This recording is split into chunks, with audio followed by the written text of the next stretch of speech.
Ada yang bilang, saya nggak tahu benar atau tidaknya, tapi ada yang bilang kalau misalnya saya jual laku buku 10.000, itu bajakannya minimal 30.000. Jadi yang produk bajakan itu sudah pasti lebih banyak dan minimal 3 kali lipat dari angka resmi yang terjual. Ini kan ibaratnya udah isu lama yang terkesan jalan di tempat. Ini maksudnya regulasi kita yang kurang atau gimana? Iya, sebetulnya pada waktu itu kita sering ketemu ya, Mas, soal pembajakan piracy apapun namanya. Jadi memang inilah yang menjadi PR kita bersama, terutama pemerintah yang menerbitkan regulasi. Artinya bagaimana? Untuk mengantisipasi perkembangan teknologi informasi, kemajuan komunikasi dan telekomunikasi. Memang tadi tidak menutup kemungkinan ada yang bersifat, saya bilang pembajakan, penggandaan, apapun namanya yang di-share lewat, sudah tidak pakai fisik lagi. Artinya dengan media-media yang tentunya memang ada aturan regulasi yang dilakukan oleh pemerintah waktu itu. Ada peraturan bersama Kementerian Hukum dan HAM, waktu itu masih Kementerian Hukum dan HAM ya, dengan Kementerian Kominfo, tentang untuk menutup akses digital terhadap situs-situs yang menggandakan, yang memperjualbelikan, bahkan di marketplace. Waktu itu kita sudah ketemu dengan Mbak Dewi dengan Tokopedia pada waktu itu ya, dan upaya dari Kementerian Hukum dalam hal ini Dirjen KI pada waktu itu yang menerbitkan untuk men-take down, menutup akses terhadap produk-produk karya cipta yang di-share lewat media yang tanpa batas. Saya sebut media tanpa batas ya, karena sudah memakai dunia maya dan sebagainya. Itu di sisi di sisi seperti itu. Tapi untuk memantaunya bagaimana? Lah ini yang repot. Karena masih mohon maaf ya, masih ada delik aduan itu, sehingga akan lebih menjadi PR berat bagi Mbak Dewi untuk nggak bisa melototin satu-satu. Iya. It's possible, memang berat sekali. Tapi di sisi lain upaya-upaya itu dilaksanakan. Bagaimana? Ya kita menggandeng marketplace yang lain. Untuk apa? Untuk melakukan MOU. Dari sisi pemerintahan dan ini kementerian. Itu salah satu gebrakan yang dilakukan ya. Waktu itu. Artinya, oke, saya ambil contoh yang dengan Tokopedia. Oh, jangan bawa yang jual yang palsu-palsu dong.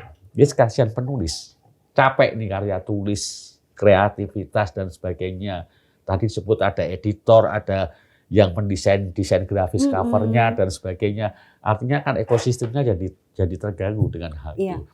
Nah itu kan sudah dilakukan MOU. Terus yang terakhir saya informasikan ada Permenkumham, waktu itu masih kementeriannya masih gabung, nomor 15 tentang royalti penggunaan sekunder. Tentang buku dan karya tulis lainnya. Artinya penggunaan sekunder itu yang digunakan di lembaga pendidikan tinggi, penelitian, baik itu oleh swasta maupun oleh pemerintah, perpustakaan dan sebagainya, termasuk yang lewat PDF seperti itu. Jadi kalau Mbak Didi itu nulisnya banyak sekali dan di PDF kan, seharusnya beliaunya lah yang mendapat LMK dan itu aturannya sudah ada. Jadi sudah ada kabar baik sebetulnya ya. Sudah Permenkumham itu nomor 15 tahun 2024. Sudah lahir dan itu ada LMK tentang royalti buku yang kebetulan notabene dinaungi oleh IKP kalau nggak salah. Di peraturan tersebut sudah jelas Pak, maksudnya berapa persennya sudah tertera? Kalau berapa persennya yang menentukan LMK.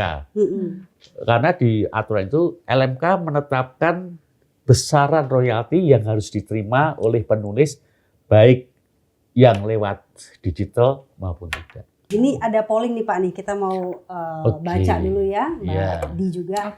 Apa yang bikin kamu beli buku original meski versi bajakannya tersedia? Ini ternyata 54% mengatakan bahwa desain dan kualitas fisiknya bagus. Jadi they want to experience ya. Terus 38% dukung penulisnya. Terima kasih. Terus 4% dua-duanya itu koleksi dan gengsi dan konten eksklusif. Silakan tanggapannya mungkin dari Mbak Di dulu. Ya saya rasa juga sebagai konsumen ya, tentu nomor satu kita kan pengen barangnya awet ya kan, bukunya juga karena beda sekali kualitas buku asli dari mulai jenis kertas terus jenis jilid ya dan jadi baik secara kenyamanan membaca maupun ketahanan barangnya berbeda. Dan terima kasih sekali nih sudah mau mendukung penulis ya. Dan sebetulnya bukan hanya penulis saja loh yang didukung melalui pembelian buku asli, tapi kita kan bicara ekosistem ya. Jadi ini kita bicara sampai karyawan toko buku, keluarga mereka, anak mereka gitu. Dan sebaliknya jika kita membeli buku bajakan yang tercuri pun sampai ke mereka gitu ya. Jadi bukan hanya penulis saja, tapi semua yang terlibat di dalam ekosistem perbukuan gitu. Jadi makasih banget untuk semua yang mau membeli buku asli. Saya rasa kalau memang pengen tapi ternyata belum sanggup misalnya, kita ada loh alternatif ke perpustakaan ya kan gitu. Jadi ada cara-cara yang lebih beradil dan beradab lah untuk menyerap informasi gitu. Silakan Pak Anggoro menanggapi. Ya, kalau saya menanggapi begini. Hargailah karya cipta seseorang.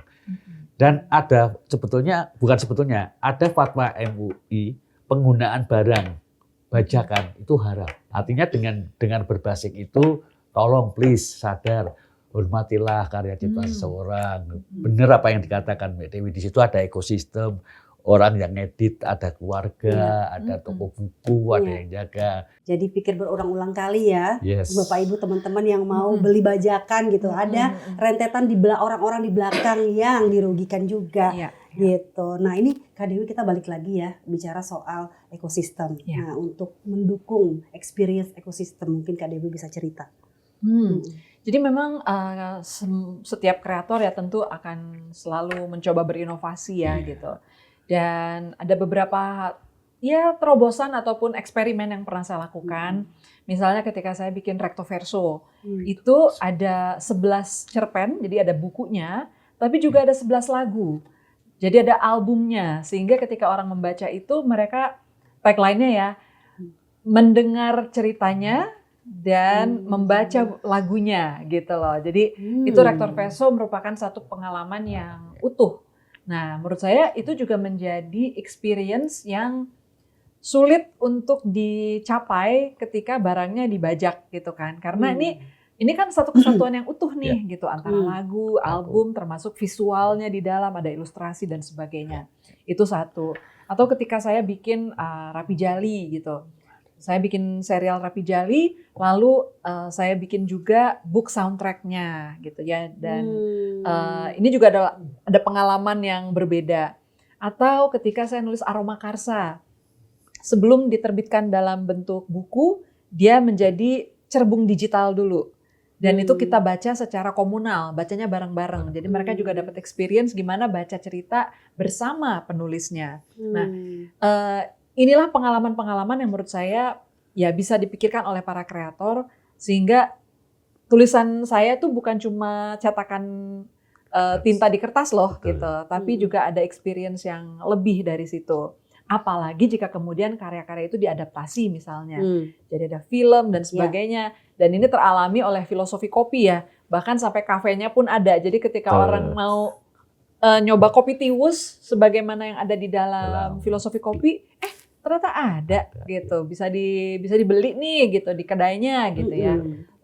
Sehingga sebenarnya potensi kreativitas maupun produk seni itu limitless sih, ya tidak terbatas gitu, dan kita bisa eksplorasi bentuk-bentuk lain untuk meningkatkan kekayaan pengalaman penikmat maupun pembaca.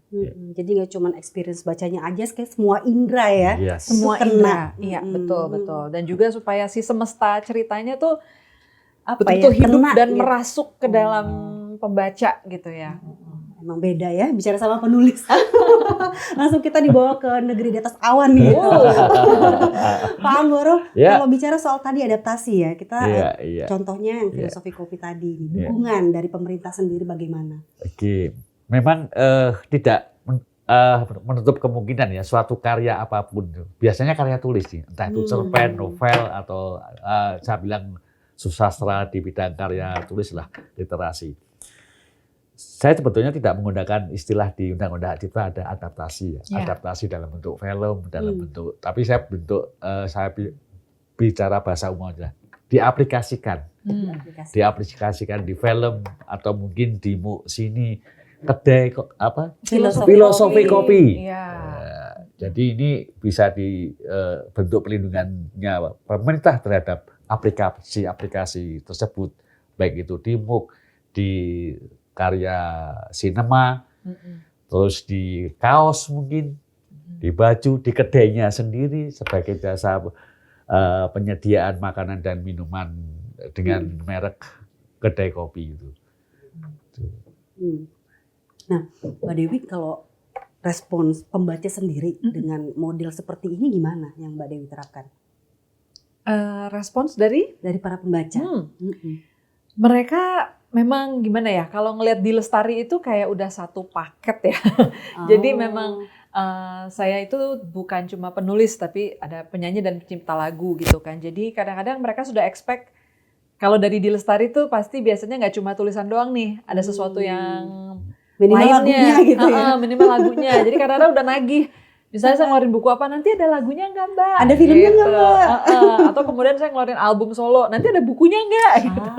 Tapi saya menanggapi itu dengan senang aja, karena artinya pembaca saya sudah mengenal saya dengan baik. Artinya, oh ya, ada karakteristik tertentu yang kemudian menjadi signature khas seorang Di Lestari ketika berkarya gitu. Biasanya kalau ada karya tulisnya, ada bukunya, ada albumnya atau ada lagunya. Nanti tinggal tunggu ada filmnya enggak gitu kan. Nah, tapi saya selalu bilang kalau film itu memang bergantung adakah pihak lain yang tertarik untuk mengadaptasi, karena itu bukan sesuatu, kecuali kalau saya memproduksi sendiri ya. Jadi itu bukan sesuatu yang diupayakan oleh saya, tapi biasanya oleh pihak lain gitu. Nah, Pak Anggur, strategi yang dilakukan oleh seorang Di Lestari ini sebenarnya ini tidak hanya untuk surviving aja ya, tapi juga bisa menginspirasi para penulis lain. Karena ekspansinya beliaunya itu kemana-mana. Ekspansi dalam arti bisnis loh ya. Dalam artian begini, kalau ada pihak lain yang bikin film, syukur-syukur saya doakan Mbak Dewi ini terus daftarin, diaplikasikan di lain,